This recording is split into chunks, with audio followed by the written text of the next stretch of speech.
Quang hôm nay có thời gian đi review cho anh em xem dần chân to chở gỗ. Dần chân to xe gỗ hôm nay hơi vơi anh em ạ. Đấy, nói chung là vơi nhưng mà cũng tầm khoảng xít chục tấn anh em nhá.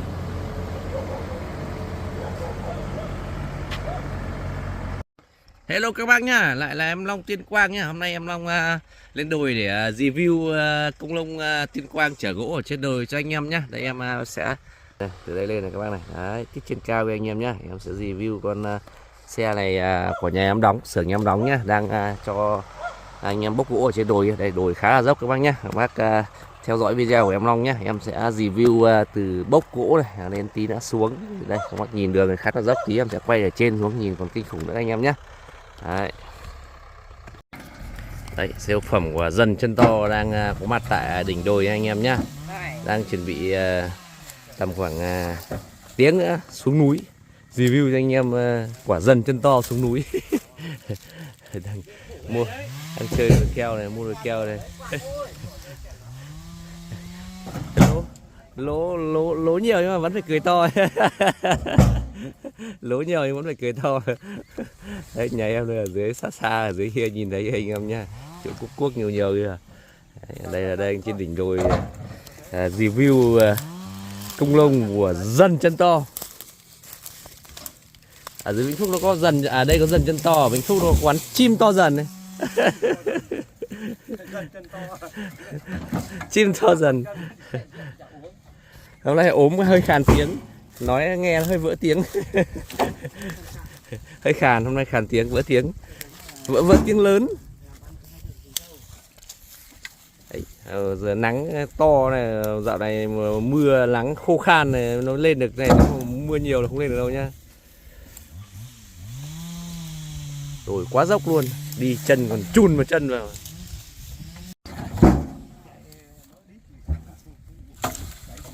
Đấy, đường nhìn nhìn trên điện thoại nó không kinh mấy, nhìn thực tế thì dã man lắm. Đấy, nên cái đỉnh này nó mới cao này. Từ đây xuống dưới kia thì không biết so với mực nước ao không biết nó là bao nhiêu mét. Ở đây không so với mực nước biển đâu anh em nhé, mà đây là so với mực nước ao đây nha các bác nhá. Đấy, đang bốc nhưng mà chắc phải tầm khoảng 1 tiếng nữa thì em sẽ review xuống. Nhìn cái này thì hơi khủng khiếp.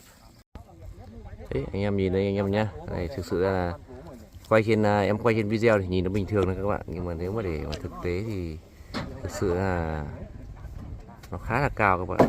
Đây, em nhìn quay cho các bác nhìn từ dưới kia lên đây. Đây nhà em đây các bác nhé. Khá là dốc các bạn, từ đây xuống dưới kia là so với mức nước ao là không biết là so với mức nước biển thì không biết, nhưng mà so với mức nước ao thì chắc là tầm khoảng đây khoảng bao nhiêu mét. Đời khá là dốc. Quẹt rồi, tụt gỗ.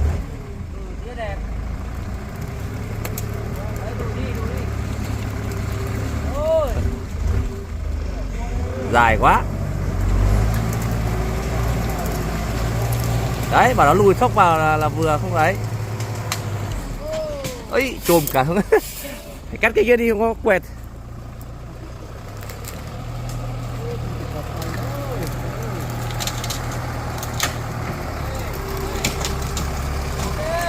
Rồi. Đẳng cấp của công nông. Chỗ đổ cái keo ấy đi. Hơi chật, mở chật quá.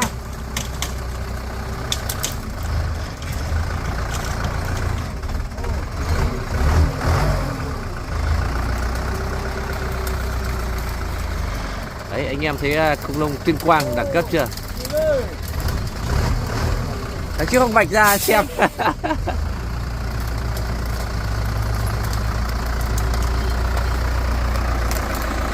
Đẳng cấp công nông Tuyên Quang.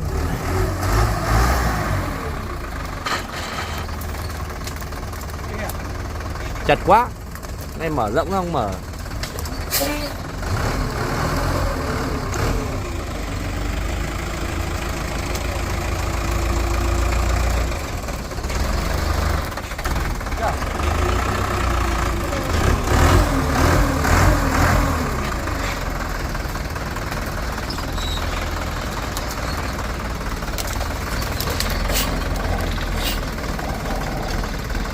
đây nhá, hơn mấy đoạn nhá, bỗng nó nhạt nhá. Đó.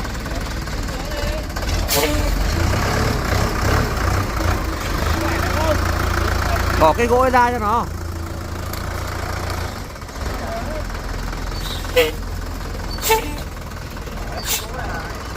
Bỏ cái gỗ ra cho nó dẫm vào bác. Nó đẩy vào rồi.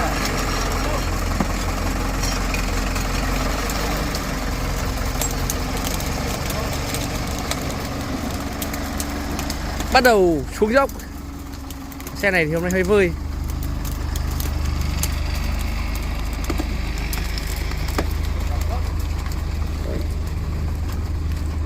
Dốc cắm đứng chỗ này, đúng chỗ này dốc nhất. Ý.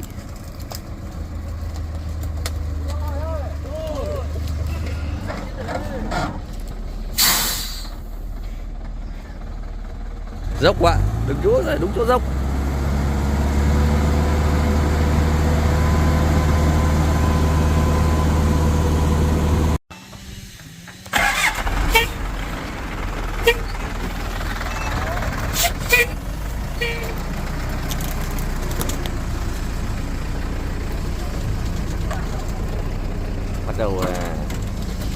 Bắt đầu xuống dốc, bắt đầu xuống núi. Chỗ này, đoạn này thì nó một ngã ba đây thì nó không dốc mấy, nhưng bắt đầu lên đây chỗ này thì chỗ điểm chia quay đầu thì nó bình thường các bác nhé. Dồn dần xuống.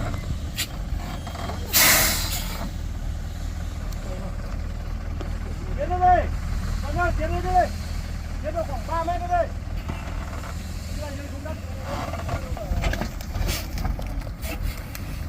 Cái này phải phanh hơi mới chịu được.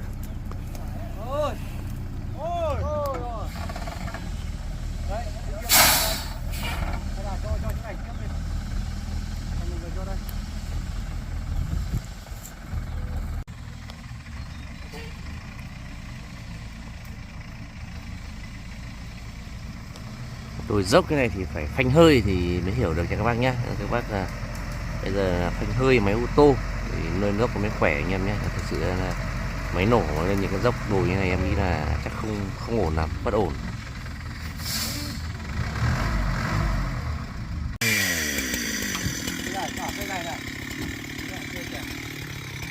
Ba đoạn này này, dài quá tí cố này thật sự nó chửi cho chửi chết cả. Dài quá bọn nó chửi mà. Nó chửi đấy đây này. Có mấy đoạn là kiểu không đo đến cắt liều ấy. Đo đến băm đi kìa.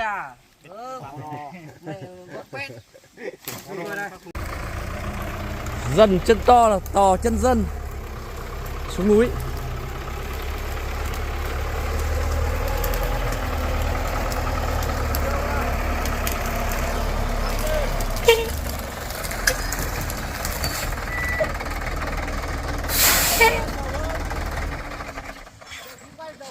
Đó, mặt đường nó mua từ 10 mét đổ lên chứ nó mua 5 mét. Dốc nhiều. Này đi xuống có vẫn trượt ngã nhá. Xuống đi à?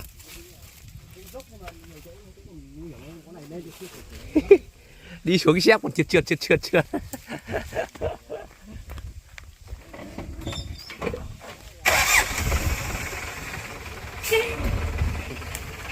Kinh nhá. Quá dốc.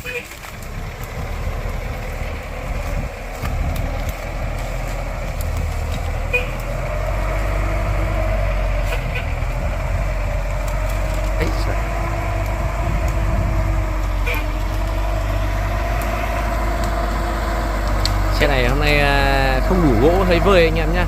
Video mai em sẽ quay đầy hơn cho anh em.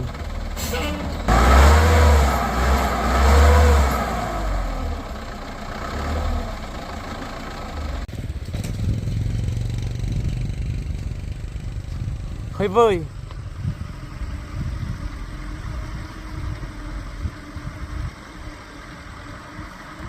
Đúng hôm nay quay video này với xe củi vơi.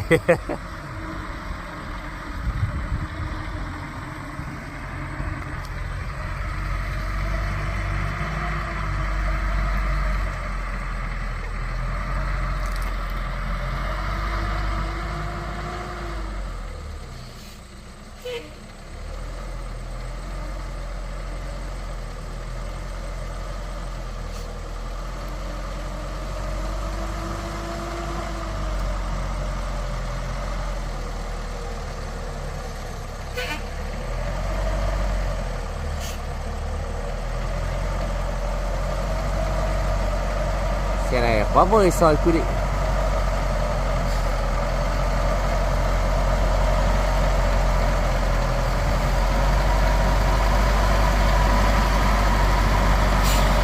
Dần chân to xuống núi.